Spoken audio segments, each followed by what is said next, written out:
Good afternoon, Trump's family. Have a nice weekend, everyone, and God bless you. Thank you for always watching and subscribing to the channel. Alright, let's get into the news this morning. And the people who are Twitter are just the tears are so delicious right now. The employees that Elon Musk has just laid off in the build night is amazing. These people who have sat there and worked in order to silence free speech, have worked alongside the government in order to silence your voice, are now complaining that they have been fired, that they are remote working is no longer required at Twitter, as Elon has instituted mass firings today. Man, I love mass firings first thing in the morning. That's fantastic, especially with a corporation that has been as evil as Twitter has been to the public discourse, political discourse, and other things, as Elon continues to clean house, which is sorely needed there at that company. So let's dive into this real quick, right? We got Elon Musk over here being the big boss, that he is coming in and firing all of the dead weight to make Twitter a much more open space for free dialogue. And we're going to continue to see these things play over the next few weeks as Elon takes more and more control over what is currently going on at Twitter. And one of the first things he did was, of course, got rid of the board, got rid of the CEO and the Vagi, whatever her name was, the legal department, as he continues to now work his way through the staff and getting rid of people who are not going to benefit Twitter moving forward. And what does that spark? Well, that sparked them trying to sue Elon Musk for firing them in the middle of night on a Friday. The tears are so glorious. It's a hashtag right now over on Twitter right now. It's called #LoveWhereYouWorked. It's hilarious. It's hilarious, and I'm not laughing at people that are losing their jobs. I'm laughing at the fact that these people who have ruined people's lives now for years are falling and getting their just desserts anyway. The story here coming out of Gateway Pundit says Twitter sued for a short notice layoffs as Elon Musk begins mass firing at 12 noon Eastern Time. On Thursday, new details emerge indicating that Elon Musk is expected to cut 3,700 Twitter employees, or over half the company's workforce, to rein in Twitter costs, according to The Verge. To prevent sabotage, Twitter has temporarily shut down all of its offices, disabled badge access to all physical locations. Some employees in the UK said that the computers were remotely cleaned while they slept, and that they lost access to Slack and Gmail, according to Daily Mail. Chris Uni, who works for Twitter and Entertainment Partners, just tweeted, "While this isn't looking promising, can't log into emails, Mac won't turn on. But so grateful this is happening at 3 a.m. Really appreciate your thoughtfulness on the timing front, guys. Yep, get wrecked." And it's expected that half of Twitter's staff will be let go, and in a mass email dismissal, the internal message, they said employees will be informed of their layoff status by email 9 a.m. on November 4th, which is today. An email was sent to its employees on Thursday informing them go home and not to return to the offices on Friday. Get wrecked, get racked. New York Post reported a class action lawsuit has been filed at Twitter over Elon Musk's plan to sack 1,000s of staffers as employees were abruptly locked out in the company's Slack and email accounts and barred from going to the office ahead of the mass layoffs on Friday. The lawsuit was filed Thursday in San Francisco federal court after the company notified employees it would eliminate 3,700 jobs, half its workforce. Bloomberg News noted as it alleged employees weren't given enough notice of the mass layoffs is in violation of federal and California law. Get wrecked. It seeks has an order to require the social media platform to obey the Warren Act, the Worker Adjustment, Retiring or Retraining Notification Act, and federal law requiring companies with over 100 or more workers to give 60-day notice of mass layoffs or other work disruptions. The suit also wants the court to restrict Twitter from soliciting staffers to sign documents that could give up their right to take part in litigation. According to news outlet, "We filed this lawsuit tonight in an attempt to make sure that employees are aware that they should not sign away their rights, that they have an avenue for pursuing their right." Shannon, Liz, write down. The attorney who filed a lawsuit told Bloomberg, "Get wrecked, Twitter, get wrecked its employees. I don't care for what you guys have done to this country over the course of your reign of terror, dare Twitter. I don't care. I don't feel sympathy.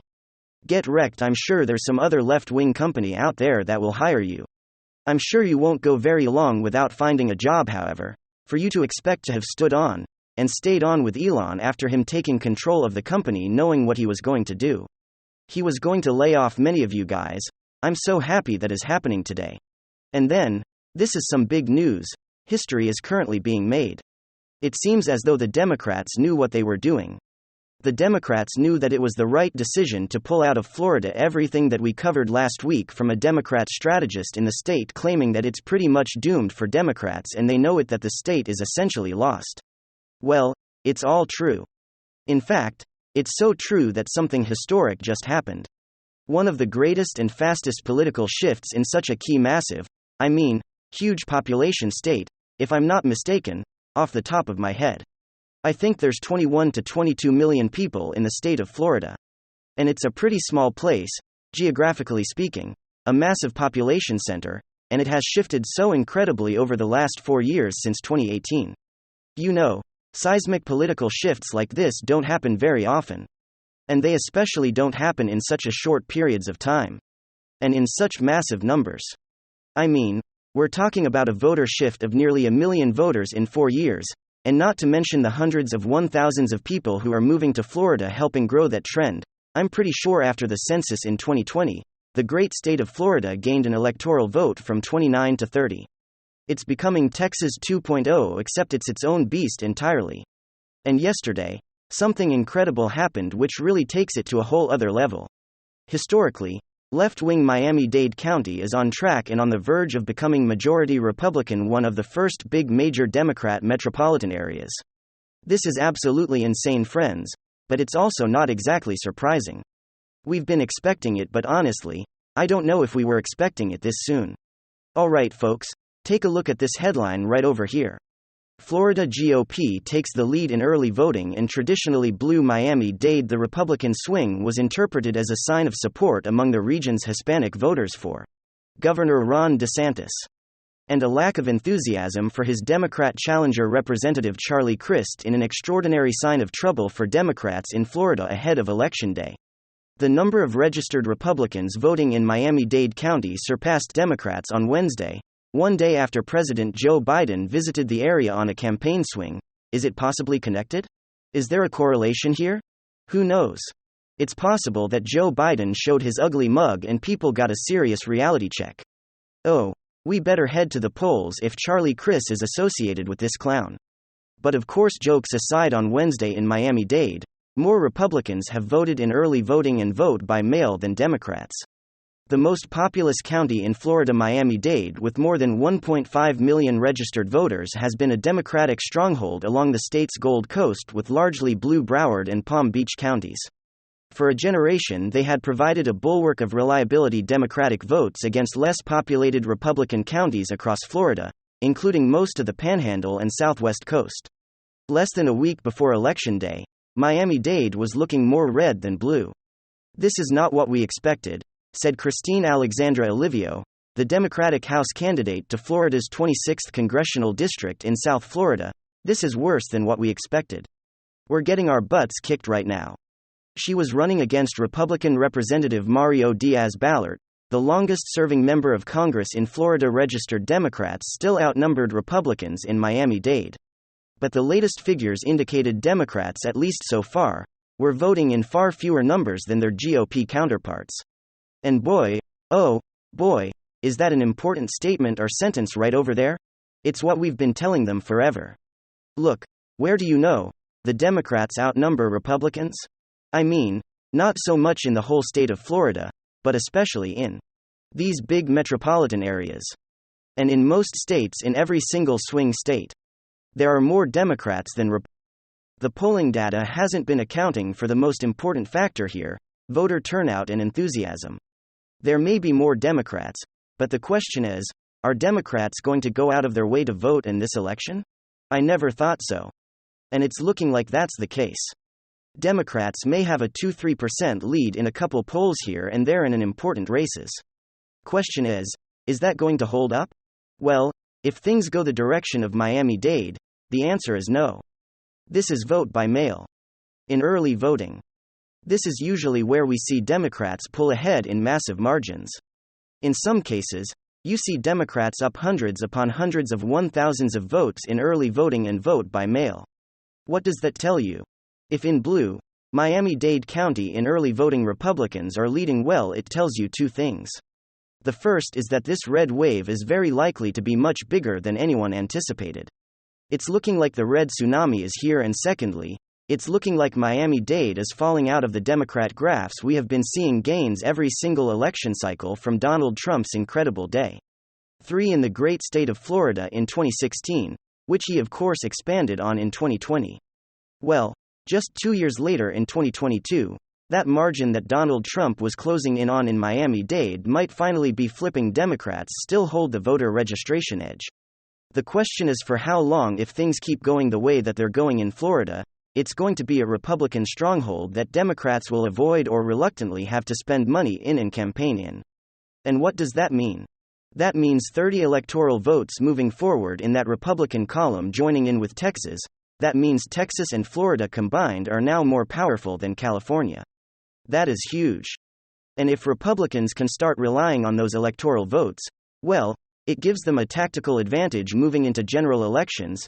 Donald Trump, Ron DeSantis, whoever is going to be the candidate moving forward won't have to spend as much money in the state of Florida as they will elsewhere. They're going to be able to really target the resources in places like the Rust Belt, in places that win elections. Historically, Florida has been one of those places. You need to win Florida to win the country, generally speaking, except for in 2020. Wherever the state of Florida moves politically, whether right or left, the election results tend to follow. Well, if that trend continues moving forward, that means more states might follow. And of course, we've been covering this phenomenon for a while. Look at Arizona, they might be voting Republican across the board. We know Nevada is trending towards the GOP, Virginia even shifted spectacularly in 2021. Georgia seems to be moving back to the right after that little blip in 2020. And really the question is Pennsylvania, Wisconsin and Michigan going to follow the trend? There's some serious implications here, folks. And really the craziest part is that it's a big metropolitan area. That right there is what's most astonishing. What if more big cities continue to trend rightward? What if Philadelphia starts to move right? It sounds crazy. And clearly, it's unlikely. But what if it starts to happen even on a smaller scale? What if more and more people are waking up to the obvious Democrat failures in Democrat big cities and they start to trend? Well, small little micro trends in big cities makes a big difference on a macro view on the election map. The reality is Miami-Dade only had to shift a couple percentage points for Republicans for Florida to become a Republican stronghold. Well, it's the same thing in Georgia. It's the same thing in Pennsylvania, the same thing in Wisconsin, and maybe even Michigan. Michigan's a little bit of a different scenario with Detroit. But small little differences will change the map forever, just like we're seeing in the state of Florida, and we're learning that all you really need is good leadership. If a couple of these governorships flipped red and those governors start really setting the ship in the right direction, well, then a lot of voters are going to start to be convinced, just like we saw with Ron DeSantis' effect in Florida. I mean, even Democrats can admit it. Here's former Florida Democrat Mayor Philip LaVaughn admitting that Florida under Governor Ron DeSantis, his leadership has been hitting on all cylinders. Everyone listen to this. Here's what I think: it's too little too late. And President Biden coming here. It's fantastic.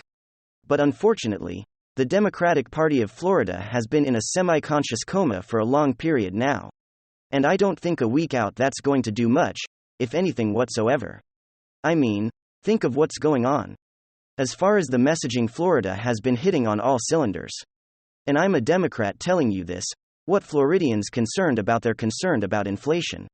They don't pin that to the current administration in Florida. They pin that to Washington, to the Democratic Party. They're concerned about immigration.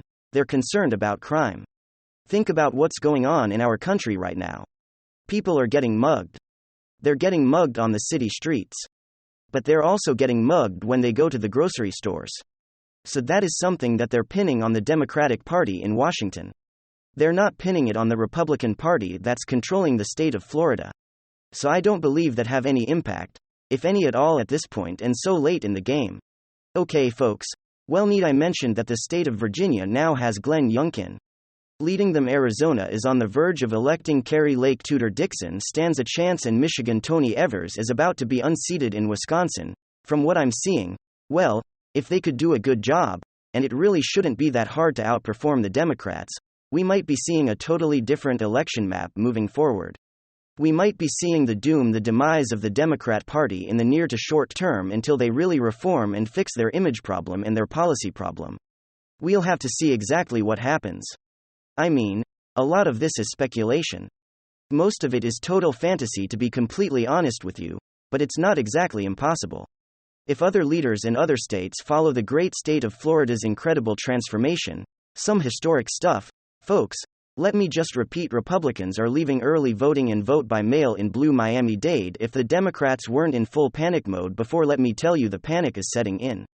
Thank you very much. WWG1WGA. Give me your thoughts below and hit